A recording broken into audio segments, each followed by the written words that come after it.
Assalamualaikum warahmatullahi wabarakatuh. Perkenalkan, saya Daat Hadi Winata, mahasiswa UNAS dengan NPM 2270064461121, kelas K01. Pada kesempatan ini saya akan mempresentasikan untuk UTS dengan mata kuliah rekayasa perangkat lunak dengan dosen penguji Bapak Nopi Dian Natasha Eskom MSI. Pada UTS ini, pada vlog ini akan menjawab soalan UTS yang diberikan. Pertama yaitu jelaskan apa yang dimaksud dengan software engineering dan jelaskan juga perbedaan antara proprietary software dan open source software. Pertama, software engineering atau bisa disebut rekayasa perangkat lunak. Rekayasa perangkat lunak yaitu adalah disiplin ilmu yang membahas semua aspek produksi perangkat lunak mulai dari tahap awal, spesifikasi sistem, sampai pemeliharaan sistem setelah digunakan. Meliputi perangkat lunak yang digunakan itu harus mencakup 3 kebutuhan, yaitu tepat waktu, tepat anggaran, meningkatkan kinerja, mengoperasikan prosedur sistem dengan benar. Rekayasa perangkat lunak juga sering disebut merupakan bagian dari rekayasa sistem yang besar, meliputi yaitu pembangunan perangkat lunak, infrastrukturnya atau jaringannya, kalau biasa di jaringan jaringan, kemudian kontrolnya, servernya, aplikasi itu sendiri, dan database pada sistem itu. Jadi ada 4 bagian dari rekayasa perangkat lunak itu, yaitu pembangunan perangkat lunak meliputi yaitu infrastrukturnya, jaringannya, kontrol sistemnya, servernya, kemudian aplikasi itu sendiri, dan database. Kemudian jelaskan juga perbedaan antara proprietary software dengan open source software. Proprietary software adalah itu software yang sifatnya tertutup atau tidak terbuka ya. Software yang sifatnya tertutup, software yang source kodenya tertutup dan didistribusikan dengan suatu format lisensi yang membatasi pihak lain untuk menggunakan, memperbanyak, dan memodifikasi. Jadi software yang proprietary software ini yaitu tertutup dan dibatasi dengan lisensi yang dilarang untuk digunakan, diperbanyak, dan dimodifikasi. Kemudian lisensinya bersifat tidak memungkinkan orang lain untuk menggunakan software ini secara bebas yang kita buat dan diikuti dengan, kalau ingin menggunakan harus membayar royalti ke pemilik atau hak ciptanya software tersebut. Jadi softwarenya ini berbayar ya, tidak gratis, tidak open source. Kalau contohnya ya banyak sih. Kalau di sistem operasi, contoh sederhananya itu software sistem operasi Windows ya, bersifat proprietary software ini. Kemudian open source software yaitu open source yang source kodenya terbuka atau dapat didistribusikan dalam suatu format lisensi yang memungkinkan pihak lain secara bebas memperbanyak, memodifikasi, dan menggunakannya. Source kodenya ada di dalam informasi itu. Hak ciptanya tetap ada, lisensinya tetap ada, tapi orang lain bebas untuk menggunakan dan memodifikasi software tersebut. Jenis lisensi software open source meliputi GNU General Public License, Apache lisensi. Nah, ini di Apache kalau kita install Apache ya untuk database, BSD lisensi, Mozilla Public dan lain-lain. Contoh sederhananya lisensi kalau dibandingkan dengan apple to apple dengan software sistem operasi, yaitu Windows dengan Linux. Kalau Linux bersifat open source, kalau Windows bersifat proprietary software. Masih banyak lagi software ini, contohnya Photoshop dan lain sebagainya, itu bersifat proprietary software. Kemudian soal kedua yaitu fase rekayasa perangkat lunak terdiri dari 3 fase. Berikut ini berikan penjelasannya masing-masing fase tersebut. Pada fase pemeliharaan mengaplikasikan lagi langkah-langkah fase definisi dan pengembangan. Tetapi semua tergantung pada konteks perangkat lunak yang ada. 4 tipe perubahan selama masa pengembangan atau pemeliharaan. Jelaskan. Jadi secara garis besar fase pembuatan atau rekayasa perangkat lunak itu terdiri dari 3 fase, yaitu fase definisi, fase pengembangan, dan fase pemeliharaan. Apa itu fase definisi atau definition fase? Fase definisi berfokus pada what, apa, dimana pada fase ini menitik beratkan pada informasi ini untuk apa, untuk siapa, dan cara kerjanya bagaimana, tingkah laku sistem seperti apa yang akan diharapkan dari aplikasi ini yang dibangun ini, interface atau tampilan apa yang ingin ditampilkan di fase ini. Nah, batasan desain ini adalah kriteria validasi yang dibutuhkan pada fase ini untuk mendefinisikan suksesnya pada fase ini. Harus didefinisikan ya, untuk siapa software ini dibuat, seperti apa tampilan, cara kerjanya gimana, untuk apa dibutuhkan, informasi apa yang akan ditampilkan, ini ada di fase ini.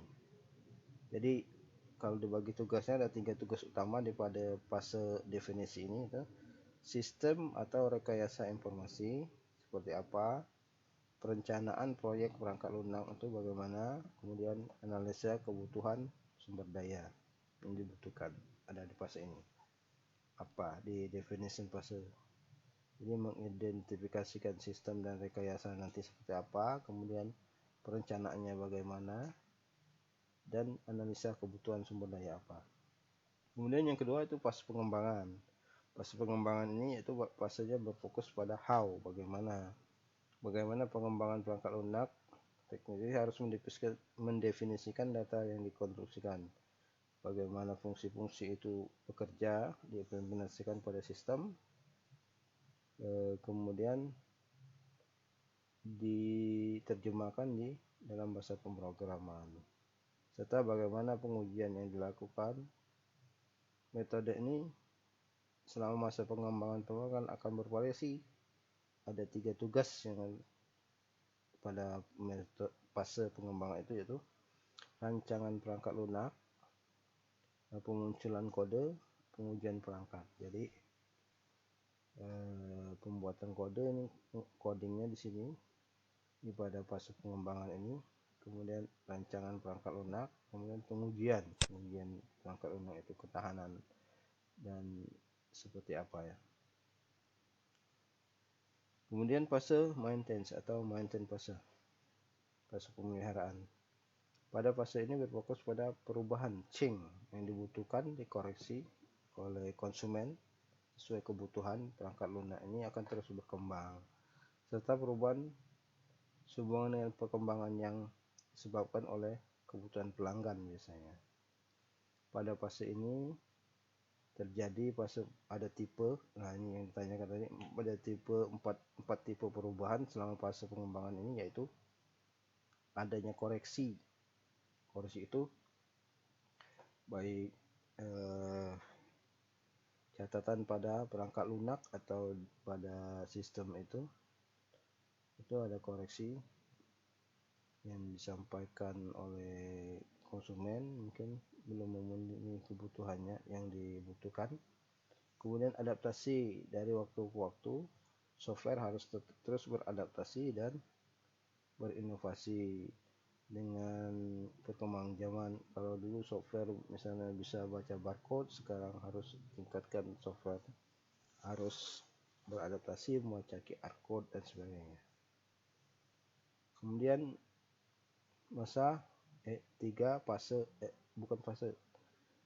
tahapan ketiga yaitu perkembangan, enhancement, peningkatan. Jadi software yang baik itu harus terus meningkat ya, sesuai kebutuhan pelanggan dan fungsi-fungsi tambahan yang memberikan keuntungan, sehingga fase preventive maintenance memperluas sehingga luasan jangkauan sistem ini harus lebih dari fungsi yang semula dibuat. Itu berarti dia berkembang ya, sistem ini, rekayasa perangkat lunak ini berkembang kalau terus memperluas fungsi atau kebutuhan fungsi dari yang aslinya, terus berkembang. Kemudian tahapan pencegahan di fase pemeliharaan ini adalah namanya pencegahan. Pencegahan yaitu keadaan perangkat lunak yang semakin memburuk seiring dengan waktu karena harus maintenance harus dilakukan, memungkinkan perangkat lunak untuk melayani kebutuhan para pemakainya. Pada dasarnya preventif pencegahan ini dititik beratkan pada perlindungan sistem itu sendiri sih, umbrella activity seperti kontrol terhadap perangkat lunak, review, teknisi formal, jaminan kualitas perangkat lunak, penghasilan dan penyimpanan dokumen, serta mungkin keamanan, sistem keamanan dan manajemen risiko. Ini dilindungi oleh aplikasi pelindung, diaplikasikan keseluruhan ke perangkat lunak. Aplikasi pelindung ini diaplikasikan ke seluruh perangkat lunak. Ini di fase pencegahan. Kemudian soal nomor 3 yaitu sebutkan berapa metode dalam pengembangan sistem. Ini banyak, pada kesempatan ini saya menyampaikan ada 5 sesuai yang dipelajari, yaitu metode waterfall, metode prototyping, metode evolusionari, metode spiral, dan reuse based development. Semua ini akan ada di tugas kuliah, lampiran di tugas kuliah kedua, penjelasan dari ini. Nah, di soal nomor 4 itu 2 tipe di atas itu ditanyakan, yaitu jelaskan perbedaan antara pengembangan sistem dengan model prototyping dan dengan metode model spiral. Kalau pengembangan sistem dengan metode prototyping, yaitu sistemnya memang sudah ada yang mirip prototipenya, tinggal mengembangkan dari prototype itu, dari konsultasi dengan konsumen, kemudian sesuai dengan kebutuhan konsumen, prototyping itu dikembangkan sehingga memenuhi kebutuhan konsumen tadi. Jadi pengerjaannya mungkin jauh lebih cepat ya dibandingkan dengan metode spiral, karena prototyping ini ada sistem rekayasa perangkat lunak yang mirip itu ada, tinggal dikembangkan sesuai dengan kebutuhan. Kalau metode spiral itu memang merancang, dikembangkan dari awal, belum ada sistemnya, jadi berangkat dari discuss dengan konsumen.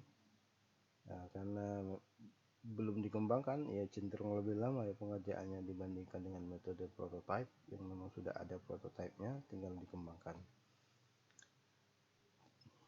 dan cenderung biayanya besar karena banyak tahapan-tahap tadi, discuss, perumusan masalah, kemudian kalau dilihat dari grafik ini, ini dari spiral dari dalam ya, dari customer berkomunikasi dengan customer seperti apa, kemudian planning, misal rencana, risk, kemudian menentukan risiko, analisa, kemudian di create lah sistem itu, dibangun engineering, kemudian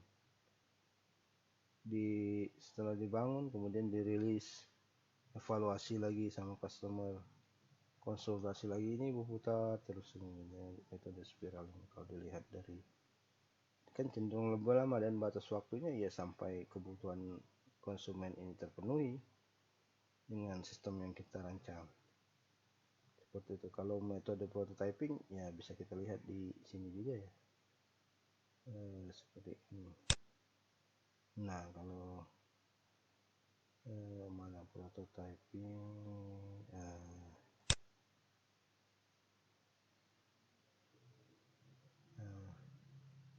prototyping bukan di sini, di tugas kuliah ini metode yang prototyping yang agak jelas bacanya.